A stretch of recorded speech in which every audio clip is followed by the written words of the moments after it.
Hello guys, and welcome to a new Steel Division 2 video today by me, Vulcan. Today I have for you a rematch between myself and Gnef. This is a 1v1 on Orsha North, and we decided to switch sides and switch divisions. So now Gnef is using the 29th Tank Corps on the Soviet side, and I have myself the 20th Panzer.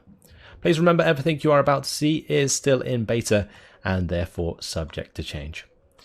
So let me just speed it up a little bit, and I will go through all of the units that I have put down and talk a little bit through strategy, I guess. And because we have a division that falls off in the late game, I do have my Battlegroup set up for Vanguard deployment. So on the right side here, we're going for a pretty crazy start. We've got the Verflammen 40 in straight away, which is quite something.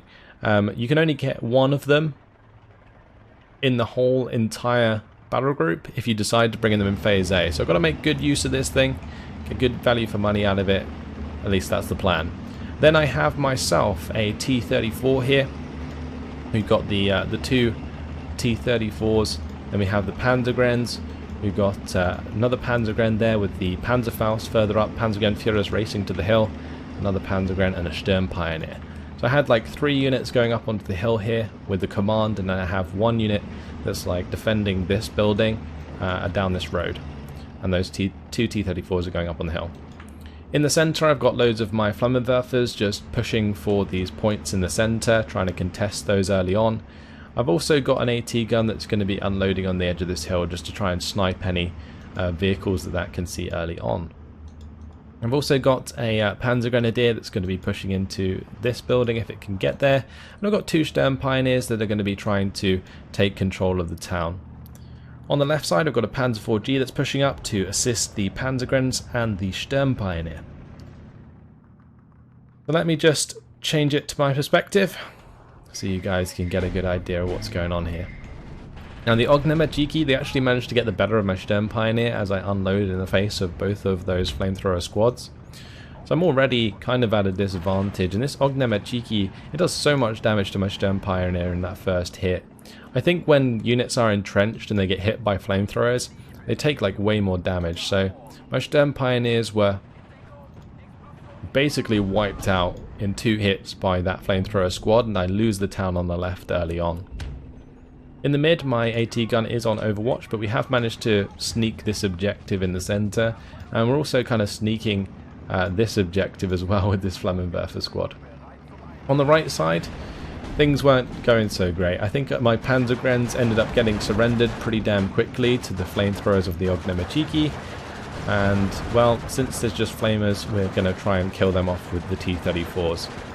Now the T-34s, they can't sit on top of the flames that the Gnef put out, so that's why they're moving around all the time. Those Gnef now going to jump on top of my Panzergrens, and well, when they're in the same building they can't use the flames, so the Panzergrens will be able to clean those up eventually, and we actually end up surrendering them rather than killing them, which is quite something. It shows you the resilience of those 2-man squads. Now I've got to take on a Russian T-34 with my captured German T-34. Once this smoke clears, we will have ourselves an engagement there. In the meantime, the Gnef gonna be the target of that T-34 as it sits in the flames. That T-34 got pretty damn unlucky actually, because I managed to get the shooter kill whilst Gnef bounced my T-34 twice in the front armor from that range. I think they had about 70% penetration chance. So yeah, I got pretty lucky there with that engagement. I think my first shot bounced, his first shot bounced, then his second shot bounced, and I crit, and that was how it ended. So these flamers still doing a lot of damage. My Panzergrens have been chewed up here and will be killed off. The Razvedka trying to get in position to land a bazooka shot onto my T-34. They have already taken out my half-track that I had there. The Sturmpioneers are going to find the Maxim on the right-hand side. Meanwhile, I've got my Panzergrens and this Flammenwerfer into a position in these two buildings, which is actually really nice because it allows me to sort of cover the center of the map. But what I really want to do at this point is take back the town. So we have the T-34s coming up once again. I do find that using the T-34s for offense is much better than the Panzer IVs for the most part in the early game, just because the T-34s are a little bit more responsive and they're much quicker. But yeah, I've got the Panzergrens coming up. They're going to unload their Panzergrens out of the half-tracks, and then we'll use the half-track with the Panzergrens to assault the town, basically, with the support of the T-34s. Got to be careful of this M10, though. You can see that sitting up on the hill there, providing overwatch, and currently doing quite a lot of damage to any units that really show themselves. So on the right side, T-34's falling back. I was trying to take control of this high ground, but there was some pesky infantry hanging about. If I go to the neutral perspective, you can see there is still the Visivod here, and they're just about holding the line on this right side. But I've noticed there's not too many other defences, which is why my T-34 is pushing up as it is. We see the P-39 that's going for my ME-109 G2R1. My G2R1 does manage to actually drop its bomb, which is good. Going for the M10 kill there because it's open top. But since we have a 2v1, my ME-109 is going to be able to get on the back of the P-39. Gnef telling that to do a runner because it was outnumbered, but unfortunately wasn't quite fast enough to outrun the ME-109 G2s. Now these things are actually pretty quick. I think the P-39 is about 560 kilometers per hour if I'm correct, and then these are 530, so the P-39's got to be quite far away in order to actually outrun them. But my T-34 is trying to come through here. We do actually end up pushing back the M10 due to the bombing strike, but I think it's still alive at this moment. Yeah, we just pushed it back for the time being, allowing my T-34 to push forwards and start doing damage to the Maxim. And if I can pin down the Maxim, then I can get the Panzer Grenadiers into the town, and that's what I was trying to do at this point. Now since I left a unit behind me, you can see that that is kind of surrounding me a little bit. That's due to that command squad that was hiding in these trees. T-34 is going to be engaged by the M10. The M10 is going to get really accurate shots at range and has plenty of penetration to get through the front of the T-34. I did manage to hit and kill the M10, but I think with the same shot the M10 ended up bailing out my T-34, so that's just chilling there for the time being. My ME-109s, they're coming in for strafing runs onto the Maxim. That poor little machine gunner crew there. Look at him. Not able really to do too much against my armoured targets. Now this Ognjemachiki does do quite a lot of damage to my Panzergrens, but we have managed to surround that flamethrower squad. So that's working in our favour at the moment because we've managed to capture this town. But I am going to lose this town momentarily if any pressure is put onto the Flammenwerfer. So trying to kind of solidify my point here, since I have decided to bring up some Panzer Grenadiers. I've also got this T-34 that's now moved down into the trees so that I can ambush any units coming towards me, because that's the kind of playstyle that I'm going to have to rely on against a tank division, since we don't have any like medium and heavy tanks in the late game. I do end up losing my Panzer III over here. I believe that got killed off by the T-34 maybe? I'm not entirely sure what sniped that, but either way, ends up dying.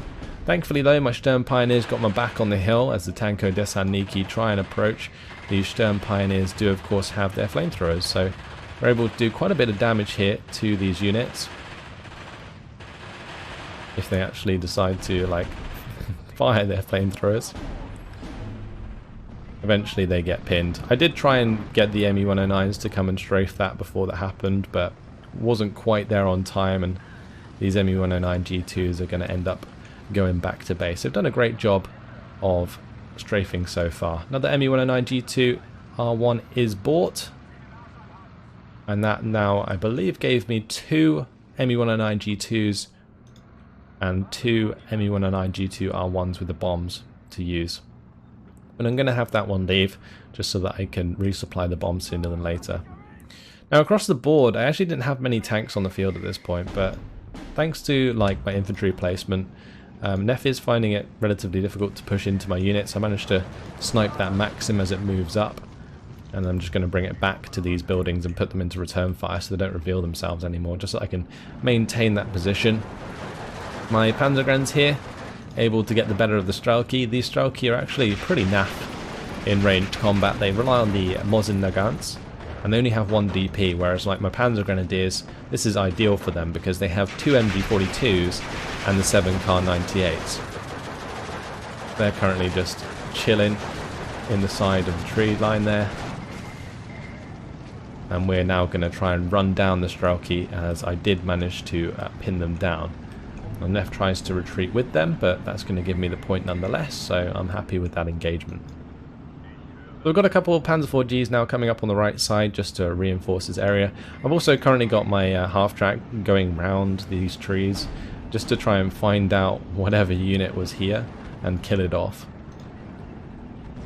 And there we see a couple of tanks on their way, the M10. Me109 G2R1 coming in with the bomber, just trying to get rid of the units in this area and surrender those so that I can use the Panzergrenz to move in and surrender stuff. Right, over on the left, the artillery is getting the better of my Panzer Grenadiers, and this T-34-76 was certainly a big nuisance. Ah yes, that's what it was. There was a AT gun at the end of this road. It's a really common place actually for an AT gun to be placed, and that I believe is probably what killed this Panzer III here, or Panzer IV.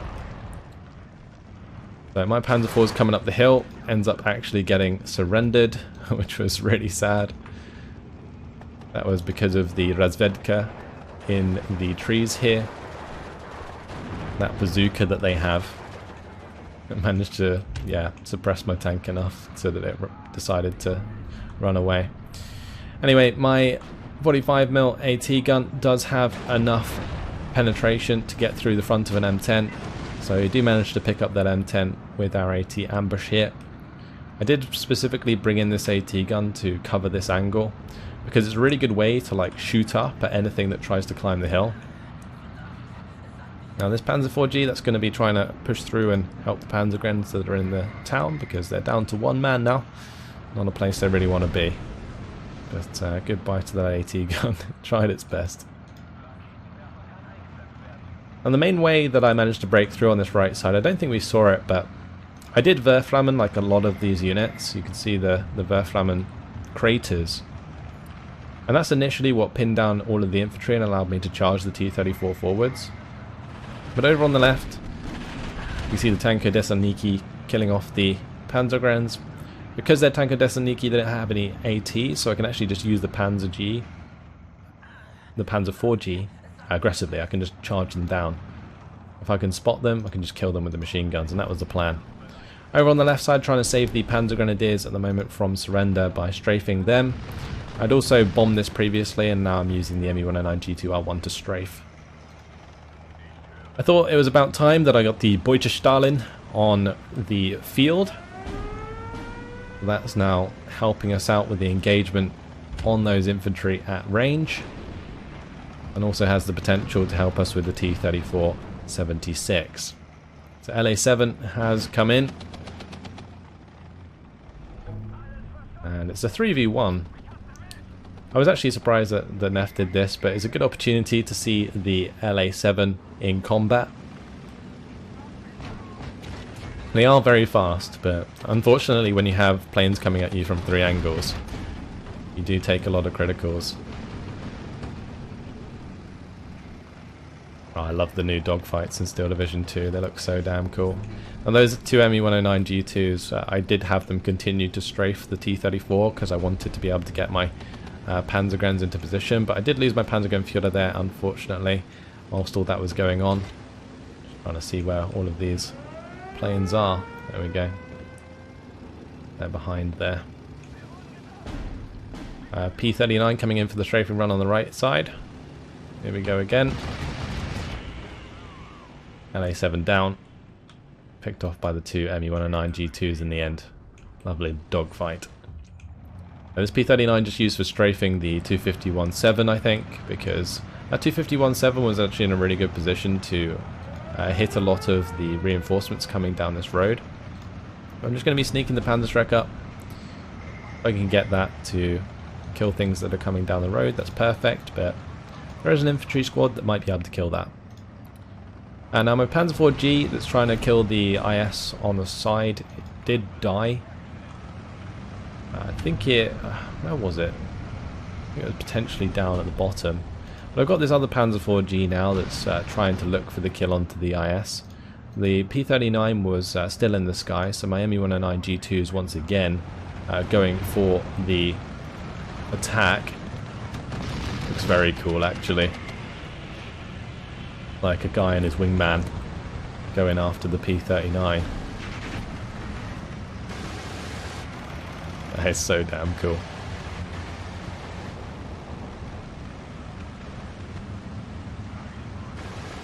So I managed to get one shot into the IS here, and then I reversed away from the IS. It started turning towards the spawn because it was trying to complete its move order. And then what I decided to do was give it another attack move forwards in just a second. I think actually you can see here that it moved into line of sight. And it managed to get the side shot, and the IS-2 goes down. So the Panzer IV-G managing to kill the IS there was really lucky actually for me. I think that was just because of the attack move command that we managed to make that work, and the kind of dodgy line of sight when it comes to tanks kind of peeking out of the trees onto higher ground. So the Panzer IV here, that's pushing out of the town now. We're going to be engaging this infantry in the open. And what you can do with these orchards, and well, I would say gardens, the back of these buildings have like really interesting line of sight, where to the point where, for example, this half track can see the units close to them, but units further away, like past 500 meters, can't see them. So it's very similar to forests, where like in the center you can only see like maximum of 120 meters, and then as you get closer to the edge of the trees, the line of sight opens up to the point where you can see everything at maximum range. And that's exactly the same with gardens. So make sure that you use those gardens to your advantage with things like the Panzer IVs. I managed to finally get rid of the infantry that were behind my lines, I think. Let's just go into neutral perspective. Yeah, we managed to get rid of the VZ VOD that were here. There's still the Strelki on the main road, but they're unloading my Panzergrens. And Panzergrens, they're going to deal with Strelki quite well, because the Strelki do have those pretty poor weapons in comparison. But since we're into phase B now, or into even phase C, I am relying... No, we are phase B, sorry. We are relying on these Panzer IVHs, and with this particular Vanguard division and battle group, I have these as 2-star veterancy, because in general the 20th Panzer does struggle to bring in a lot of command, so having my Panzer IVs inherently at 2-star veterancy is really, really nice, and allows them to be a lot more free in their movement. So that's what I'm relying on now. But Gnef coming in with the A20G here, ventral machine guns. Did that actually just kill the Panzer IV? I think it might have. They have a lot of damage, so I wouldn't be surprised. Like 4 guns on the front, 4 guns underneath, and that fire when it flies over. He's also using the A20G on the far left side. There's a couple of 37 mils, so I can't really contest the skies, even though I did have air superiority for like the first 10-20 minutes of the game. Once again, the strafing run comes over there, attacks the Panzer IVH. Sturm Pioneers now coming in to help us out and kind of try and regain our position here, because I was in a pretty strong position on the right side at least, and now I've lost it because I didn't have any flamers left, whereas now we've been in phase B for a while. I've got plenty of Sturm Pioneers in these half tracks. The half tracks allow the Sturm Pioneers to get close without being unloaded by small arms fire. So that's the great thing here, and you can see it's working out quite well, getting my Sturm Pioneers into these trees, and also on the left side here near the town. I'm going to be able to get these Sturm Pioneers pretty close. Panzer IV there just absolutely annihilating that poor chap. Oh, poor Dozor dude. Gets taken out. Right, Panzer IV managed to take out one of the Studecker going up the hill. They're really trying to push for this point right now. It's currently defended by one Sturm Pioneer. Definitely had the right idea going for that point. But you can see I've got another fresh unit of Sturm Pioneers back here, and I've also got this Panzer Grenadier pushing up with the Panzer IVs. These Sturm Pioneers definitely doing a fantastic job, currently engaging both of these Strelky DP, and because they're quite close together, the flame manages to pin down both of them at the same time, and I get the double surrender on the right side. These Sturm Pioneer squads can be so damn strong against enemy infantry that isn't suited for close range combat. And that's basically what I tried to exploit at this point, just work from the close range. I barely invested anything into the center. Had this Panzer IV-G just kind of hiding behind this building in case I needed to kill any light armed targets. Same with this 45mm, probably had that on efficient shot so that it took out any light vehicles but didn't fire at anything heavy. But again, coming to the left side now with the Panzer IVs and the Sturm Pioneers, and this was pretty much the combo that was giving me a lot of success in this game. The Razvedka there do manage to get a bazooka shot onto my half track, which did suck, but ME-109 I think killed the P-39. I'm not able to shoot down the LA-7. The LA-7 way too fast for my ME-109 to catch that. We're coming in with the bombers now. This one was looking to initially bomb this area, but I think I cancelled the order on those planes because they basically weren't going to hit much. But after 20 minutes and 55 seconds, Gnef's going to give up the game, and we do take the victory. I think at that point we'd got into a position where we had the lead, and I had the lead for the majority of the game, and he probably had run out of ways to deal with flamethrowers. So anywhere where there was forest on the map, it was very, very difficult to make any ground, and that's why you saw the reliance on the A20Gs so much. So yeah, you only get 9 flamers in the start with the 29th Tank Corps. Once they're gone, they're gone. Whereas myself with the 20th Panzer, I make sure to bring in the flamethrower squads in the support tab. I've got 4 Sturm Pioneers in Phase A, and I think I also bring in 4 or 8 Sturm Pioneers in Phase B. Those are the ones you saw come in with the half track, and they managed to get the better of pretty much all of the infantry they come up against. It's really, really nice. So my T-34s, they didn't really pay themselves off all that well. I mean, this one just traded against another T-34. It was really a lot of the points advantage came from the sky. Like this ME-109G2 taking out 3 aircraft is really nice. This ME-109G2 taking out another aircraft as well. And you got to remember that these ME-109G2 2-star variants are only 90 points, whereas like a P-39 is like 115 points. So that's where a lot of the advantage comes from in the air. And controlling the air for the early game was really, really helpful. And I think it's something that's actually quite important with the 20th Panzer, because you do have a severe lack of ground presence. Like you've got Panzer IVs, but as soon as you move into Phase B, there's things like IS, like the IS-2s that can come in and really beat you down. We didn't see many of them in this case, mainly because Gnef was on the back foot, so it's very difficult to be able to afford those IS in that position. You generally try and purchase other things per minute rather than the IS, which I think, if he was using a balanced deployment type, costs 5 more points than you get per minute in Phase B, which is really, really awkward. And I found that's why I eventually changed my 29th Tank Corps to Maverick, because it allowed me to buy an IS a minute in Phase B and really sort of push the game home if I was already at an advantage. And if I wasn't, then Maverick's still pretty good. So yeah, there we have it. That is it. Managed to beat Gnef. Apparently he was having a bad day, so got to give him that. Very good player though, Gnef, and gave me a good fight. Thanks again to Gnef for letting me record this actually. In the meantime though, thanks for watching. Hopefully you guys enjoyed it, and I will see you in the next video. Goodbye.